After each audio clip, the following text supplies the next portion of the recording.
আপনি যখন কাউকে মনে মনে ঘৃণা করছেন, তার প্রতি রাগ ক্ষোভ পুষে রাখছেন, তখন আপনি আসলে কাকে সবচেয়ে বেশি কষ্ট দিচ্ছেন? তাকে না নিজেকে? একটু ভাবুন তো। অনেক সময় আমরা ভাবি কারোর প্রতি ক্ষোভ পুষে রেখে তাকে শাস্তি দিচ্ছি, তাকে কষ্ট দিচ্ছি। আসলে সত্যি হচ্ছে এর উল্টোটা। ক্ষোভ এটি এমন একটি বিষ যেটি আপনি নিজে পান করছেন, কিন্তু আপনি আশা করছেন আপনার প্রতিপক্ষ মারা যাবে। আর যদি সত্যি সত্যি কাউকে ক্ষমা করতে পারেন, আপনি ফিরে পাবেন আপনার মানসিক প্রশান্তি। আচ্ছা, কখনো কি আপনার এমন হয়েছে, হয়তো 10-12 বা 15 বছর আগে একজন আপনাকে আচ্ছা মতো কথা শুনিয়েছিল, আপনি সেদিন ঠিক মতো জবাব দিতে পারেননি।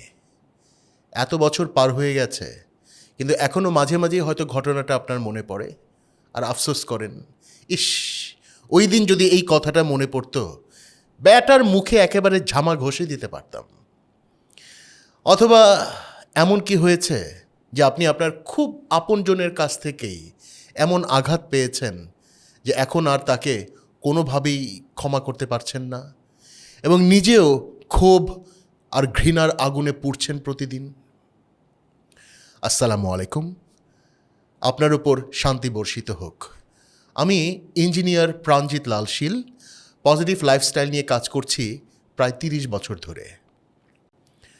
আসলে আপনি যখন কাউকে মনে মনে ঘৃণা করছেন, তার প্রতি রাগ ক্ষোভ পুষে রাখছেন, তখন আপনি আসলে কাকে সবচেয়ে বেশি কষ্ট দিচ্ছেন? তাকে না নিজেকে? একটু ভাবুন তো। অনেক সময় আমরা ভাবি কারোর প্রতি ক্ষোভ পুষে রেখে তাকে শাস্তি দিচ্ছি, তাকে কষ্ট দিচ্ছি। আসলে সত্যি হচ্ছে এর উল্টোটা। ক্ষোভ এটি এমন একটি বিষ যেটি আপনি নিজে পান করছেন, কিন্তু আপনি আশা করছেন আপনার প্রতিপক্ষ মারা যাবে। আর যদি সত্যি সত্যি কাউকে ক্ষমা করতে পারেন, আপনি ফিরে পাবেন আপনার মানসিক প্রশান্তি। আপনি বলবেন, ক্ষমা করা কি এত সহজ? অথবা আমি 1000বার চেষ্টা করেছি, ক্ষমা তো আসে না। আসুন তাহলে আমরা দেখি আমরা কিভাবে ক্ষমা করতে পারি। তার আগে আরও একটু বুঝে দেখার চেষ্টা করি ক্ষমা করা কেন দরকার। আবার একই সাথে আপনি যদি কারোর সাথে কোনো ভুল করে থাকেন, তার কাছ থেকে ক্ষমা চেয়ে নিয়ে আপনি আপনার শান্তি এবং সম্পর্ক দুটোকেই বাঁচাতে পারেন। ক্ষমা কেন মানসিক প্রশান্তি আনে? মনোবিজ্ঞানের গবেষণা বলছে, রাগ এবং ক্ষোভ, রাগ হচ্ছে যেটা আপনি প্রকাশ করে ফেললেন সেটা, আর ক্ষোভ হচ্ছে যেটা আপনি ভেতরে চেপে রাখছেন সেটা। তো এই দুটি হলো এমন দুটো আবেগ যা শরীরে ঠিক একই প্রতিক্রিয়া দেখায়, যেমনটা ঘটে ভয় বা আতঙ্কে। হার্টবিট বেড়ে যায়, পেশি শক্ত হয়ে যায়, রক্তে অ্যাড্রিনালিন বাড়ে। হার্ভার্ড হেলথ পাবলিশিং বলছে, যারা প্রায়ই রেগে যান অথবা দীর্ঘদিন ক্ষোভ পুষে রাখেন, তাদের হৃদরোগ ও ঘুমের সমস্যা অন্যদের চেয়ে প্রায় দ্বিগুণ বেশি হয়। এমনকি ইমিউন সিস্টেম দুর্বল হয়ে পড়ে, মানসিক শক্তিও কমে যায়। অর্থাৎ রাগ ক্ষোভকে লালন করা মানে হচ্ছে নিজের শরীরে ধীরে ধীরে বিষ ছড়ানো। তারপরেও একটা যৌক্তিক প্রশ্ন যদি আমরা করি, রাগ ক্ষোভ ঘৃণা যখন পুষে রাখি, তখন আসলে লাভটা কার? সে মানুষটা হয়তো আমাদের কথা ভাবেও না, কিন্তু আমরা প্রতিদিন সেই স্মৃতি ঘেঁটে নিজেদের শরীর মন জীবনকে ক্রমাগত বিষাক্ত করে তুলছি। আর অন্যদিকে ক্ষমা হলো অতীতের অপ্রীতিকর সমস্ত স্মৃতিকে হৃদয় থেকে মুছে ফেলা। আসলে যে ক্ষমা করতে পারেন না, যারা ক্ষমা করতে পারেন না, তারা আসলে অতীতেই পড়ে থাকেন। আর যে অতীত নিয়ে পড়ে থাকে, সে কখনোই ভবিষ্যতে এগোতে পারে না, বড় কিছু করতে পারে না। আপনাকে সামনের দিকে এগোতে হলে আপনাকে অবশ্যই সামনে তাকাতে হবে, পেছনকে পেছনে রেখে। আপনি বলবেন, ক্ষমা করলেই কি অতীতে যা হয়েছে আমার উপরে তা বদলে যাবে? হয়তো ক্ষমা আমাদের অতীতকে পরিবর্তন করে দেবে না, কিন্তু আপনার ভবিষ্যতের পরিধি বাড়াবে। ক্ষমা করতে শিখলে আপনি সমস্ত নেতিবাচক ও আত্মকেন্দ্রিক অভিযোগ থেকেও নিজেকে দূরে রাখতে পারবেন। সৃজনশীল, গুরুত্বপূর্ণ, সুন্দর ভাবনায় নিজেকে ব্যস্ত রাখতে পারবেন। স্ট্যানফোর্ড বিশ্ববিদ্যালয়ের ফরগিভনেস প্রজেক্টের পরিচালক এবং সহ প্রতিষ্ঠাতা ডক্টর ফ্রেড লাস্কিনের একটি গবেষণায় দেখা গেছে গুরুতর মানসিক আঘাত থেকে আরোগ্য লাভে মানে সুস্থতা লাভে সাহায্য করে ক্ষমা। যারা ক্ষমাশীল তারা বিষণ্ণতায় ভোগেন কম, মানসিক চাপ থেকেও তারা তুলনামূলকভাবে মুক্ত থাকেন। এই জন্যে যারা ক্ষমা করতে পারেন তাদের প্রশান্তির হার অন্যদের চেয়ে বেশি। ডক্টর ফ্রেড রিকের ফরগিভনেস ফর গুড বইতে তিনি ক্ষমাকে সুস্থ ও সুখী থাকার পরীক্ষিত থেরাপি হিসেবে বর্ণনা করেছেন। অর্থাৎ ক্ষমা একটি থেরাপি। ক্ষমা আমাদের শরীরে অ্যান্টিবডির উৎপাদন বৃদ্ধি করে, যা আমাদের শরীরের রোগ প্রতিরোধ ক্ষমতা বাড়িয়ে দেয়। যুক্তরাষ্ট্রের ক্যালিফোর্নিয়ার সান ডিয়েগোর থেরাপিস্ট কিম ইগেল বলেন, যখন আপনি কাউকে ক্ষমা করছেন তার মানে কিন্তু এই নয় যে ওই ব্যক্তি যা করেছেন সেটাকে আপনি বৈধতা দিলেন।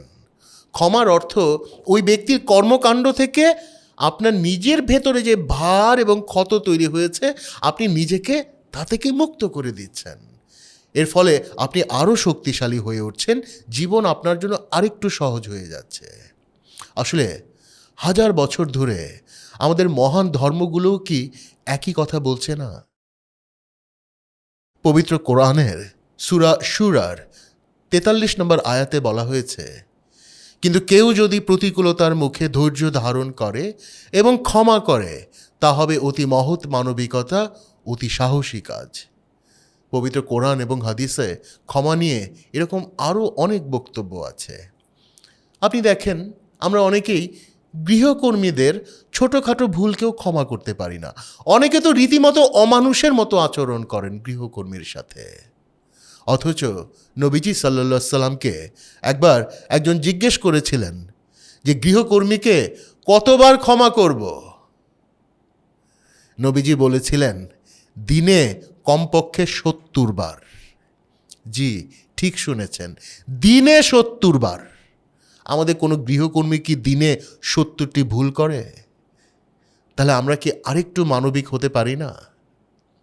বাইবেলে বলা হয়েছে, প্রার্থনারত অবস্থায় যদি কারো বিরুদ্ধে কোনো ক্ষোভ অভিযোগ তোমার মনে আসে তবে তাকে ক্ষমা করে দিও, তাহলে সদাপ্রভুও তোমাদের ক্ষমা করবেন।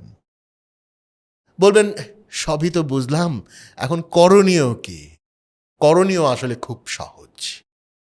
প্রথমত, একটা সত্য মনে রাখা যে আমরা কেউই ভুলের ঊর্ধ্বে নই। তাই অন্যের জায়গায় নিজেকে বসিয়ে ভাবতে হবে, এরকম ভুল তো আমারও হতে পারত, তখন আমি কি করতাম। দ্বিতীয়ত, কেউ কোনো ভুল করে থাকলে আপনার সাথে ক্ষমা চাওয়ার জন্য অপেক্ষা করবেন না। আমরা ভাবি ভুল করেছে সে, ক্ষমা না চাইলে তার ক্ষমা নেই। কিন্তু আপনি কি করবেন? প্রথম সুযোগেই তাকে ক্ষমা করে দিন। আসলে প্রকৃত বীর তো সেই যে প্রতিশোধ নেবার সামর্থ্য থাকা সত্ত্বেও ক্ষমা করে দিতে পারে। তৃতীয়ত, আমরা অনেক সময় নিজেদেরকেও ক্ষমা করতে পারি না, নিজেদের ভুলগুলোকেও ক্ষমা করতে পারি না। তাই নিজেকেও ক্ষমা করা শিখতে হবে। 4, আর আপনি যদি কোনো ভুল করে থাকেন কারোর সাথে, তাহলে প্রথম সুযোগেই ক্ষমা চেয়ে নিন। আর নিজের আচরণের দিকে লক্ষ্য রাখুন যাতে আপনি কখনো কারো কষ্টের কারণ না হয়ে দাঁড়ান। ক্ষমা করতে পারাটা আসলে একটা শক্তি। যদি আপনার ভেতর থেকে ক্ষমা সহজে না আসে তাহলে অটো সাজেশন চর্চা করুন। মনে মনে বারবার নিজেকে বলুন, আমার হৃদয় বিশ্বজনীন মমতায় পরিপূর্ণ, আমি এখন সহজেই ক্ষমা করতে পারি, আমি ক্ষমাশীল হব। চর্চা করুন না দিনে 100 বার করে। কিছুদিন নিয়মিত চর্চা করার পর দেখবেন ক্ষমা করার শক্তি আপনার ভেতরে জাগ্রত হচ্ছে। সময় পেলেই সোশ্যাল মিডিয়ায় সময় নষ্ট না করে বড় মানুষদের জীবনী পড়ুন, নিজে পড়ুন, পরিবারের ছোট বড় সবাইকে পড়তে উৎসাহিত করুন। তাহলে ক্ষমা করার অনুপ্রেরণা পাবেন ভেতর থেকেই। আরেকটি কথা না বললেই নয়, কেউ যদি সত্যি সত্যি অন্যায় করে থাকে তবে অবশ্যই এর প্রতিকারের বা তার দ্বারা করা অন্যায়ের বিচারের ব্যবস্থা করতে হবে। আমরা যেটি বলতে চাচ্ছি সেটি হচ্ছে বছরের পর বছর আপনি আপনার নিজের জীবনকে এই রাগ ক্ষোভ ঘৃণা পুষে রেখে দুর্বিষহ করে তুলবেন না। Last but not the least হচ্ছে নিয়মিত মেডিটেশন করুন। মেডিটেশনে বসে আপনি কি করছেন? যাকে আপনি ক্ষমা করতে চাচ্ছেন কিন্তু পারছেন না, তার সাথে সুন্দর ভালো স্মৃতিগুলো বারবার মনের পর্দায় নিয়ে আসছেন। তার দোষ শুধু নয়, তার ভালো দিকগুলোর কথা বারবার ভাবছেন। আর তখন ভেতর থেকেই দেখবেন ক্ষমার সুবাতাস বইতে শুরু করবে। আর সবচেয়ে মজার ব্যাপার হবে, আপনি যখন তার ব্যাপারে আপনার মন থেকে রাগ ক্ষোভ দূর করে ক্ষমা করে দেবেন, আপনি আবিষ্কার করবেন বাস্তবেও তার সাথে আপনার সম্পর্ক নতুন করে নির্মিত হচ্ছে। তাই নিয়মিত মেডিটেশন করুন। আপনজনকে মেডিটেশনের অনুভূতিতে নিয়ে আসুন। কোয়ান্টামের ওয়েবসাইটে ক্ষোভ ও ক্ষমা নিয়ে একটি মেডিটেশন আছে, আপনি চর্চা করতে পারেন। প্রতি শুক্রবার আপনার নিকটস্থ শাখা সেল সেন্টারে মেডিটেশন করতে আসতে পারেন, অংশ নিতে পারেন কোয়ান্টাম মেথড কোর্সে। টোটাল ফিটনেস অর্জন করে আপনিও হয়ে উঠতে পারেন একজন সুখী, সফল, প্রাণশক্তি ও উদ্যমে ভরপুর একজন মানুষ। আজ এই পর্যন্তই। শুভকামনা রইল। ভালো ভাবুন, ভালো থাকুন। আসসালামু আলাইকুম। আপনার ওপর শান্তি বর্ষিত হোক।